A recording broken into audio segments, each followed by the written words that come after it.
Hey, what's going on, guys? My name is Ricky.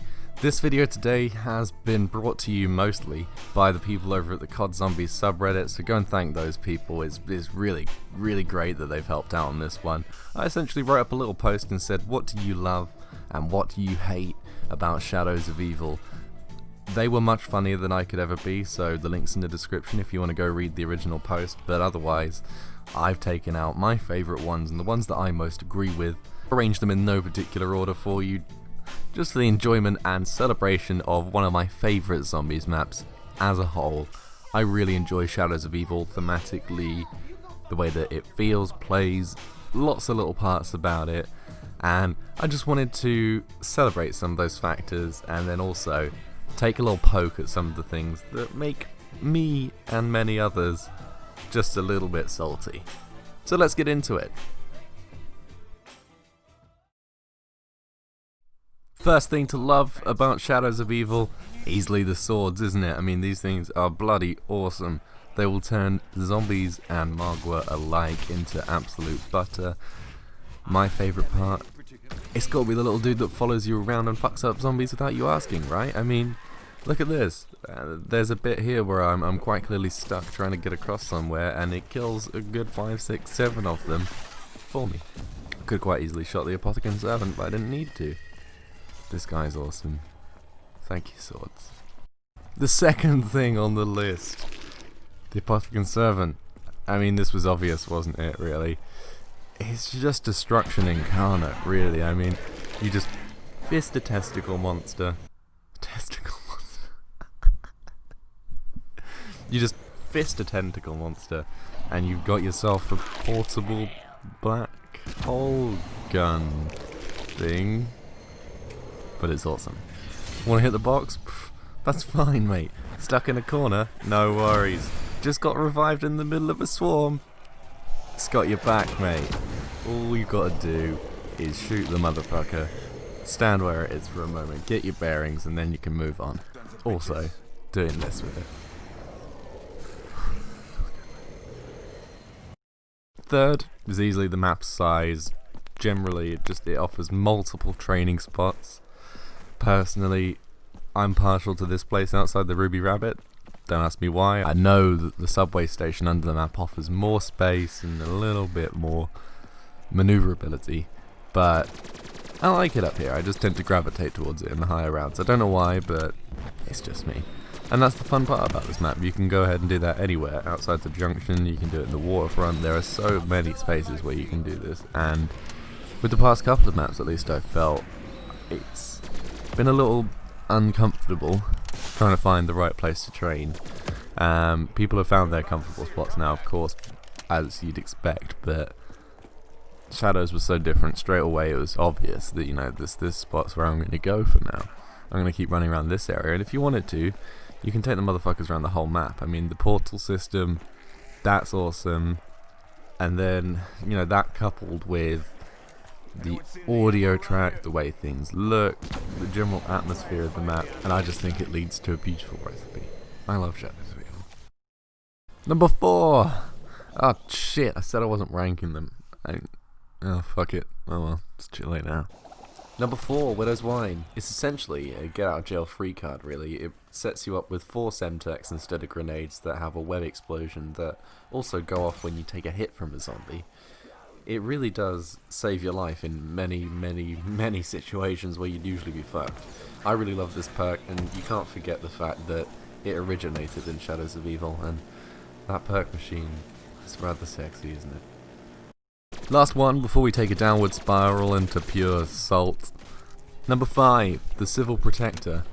This guy's awesome. I mean, he is absolute backup in every situation. Yeah, sometimes he might break up your train with his gunfire, and occasionally, yes, he will go and pick up that nuke that you were purposefully fucking avoiding, but he is completely invaluable to the solo player in high rounds, and especially a solo high round attempter, because this guy essentially gives you infinite lives. You don't need your quick revive with this guy. As long as he's alive in the map, he's got your back.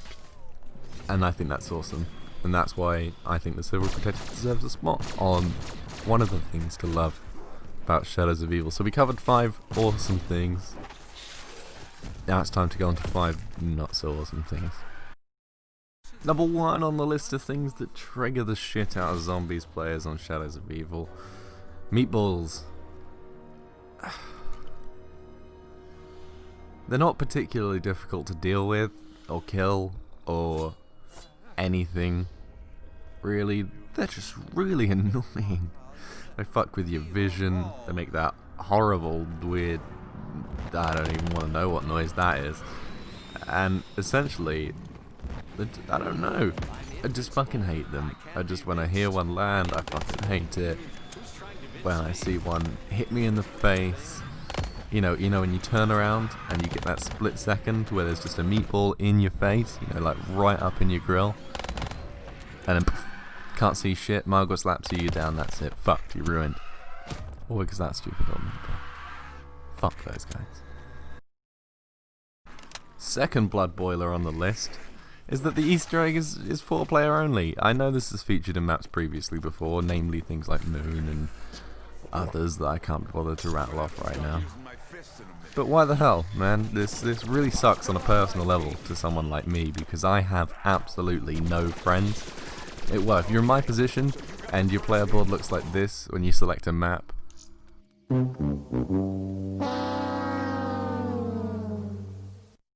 go use the party up thread on the COD Zombies subreddit.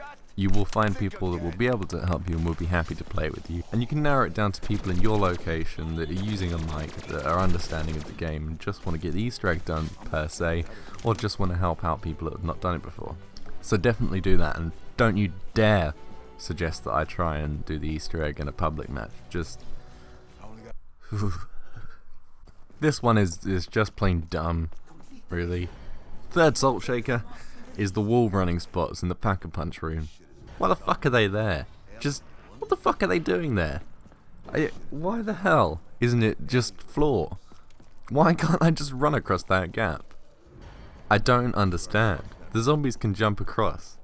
I just don't understand. It's literally just a chance to die a frustrating and pointless death. Connection interrupted? Zombie stood near the end of the wall? Friend running in the opposite direction on said wall, and you're both already wall running. RIP, essentially. You fall down into a pointless pit like it was Rise of the fucking Tomb Raider.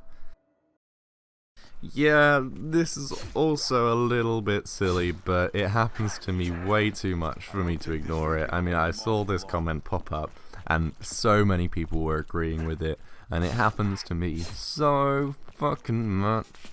Literally every fucking game. It's when the beast mode doesn't fucking grapple. Look at it. Look, when it does this shit and just refuses. I mean, fuck's sake. You design the map so that I have to do as much as possible in one beast mode, and you leave me standing here like a mug. Worst of all, if you're impatient like me and you just keep spamming the trigger, you're just stuck in a perpetual loop of licking the air with your hand. It's really annoying. Can you tell I'm frustrated? And finally, number 5. Now I'm going to break this down a little bit here. I almost didn't make this the final point here, but it was just so common to see this pop up. I personally am not of this school of thought. I'm not saying I disagree with the points made. I certainly do, in fact, but I'm just saying they don't bother me.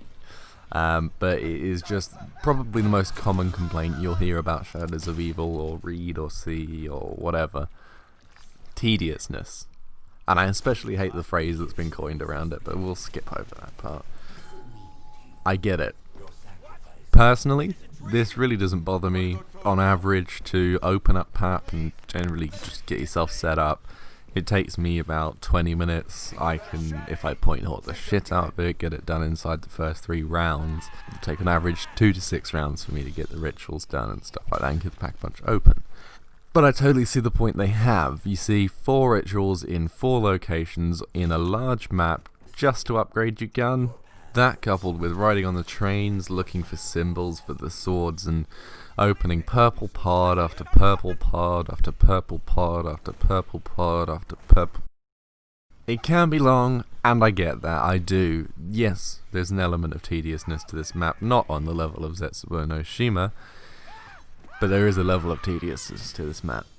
But I fucking love it. I really love Shadows of Evil. You know, with good enough practice and sufficient point whoring, as I said, getting set up in this map isn't a problem for me. But that's just me. Let me know what you guys think. Drop a comment down below and perhaps I'll even reply to it about what you love and what you hate about Shadows of Evil, what you'd change, what you'd get rid of, and what you would never see go and you'd perhaps like to come across to another map. Oh yeah. And if you like the video, please give me a thumbs up because it does me massive favours. Share it with your brother, sister, cousin, uncle. Don't worry about your mum though, I already texted it to her. And I'll see you guys in the next video.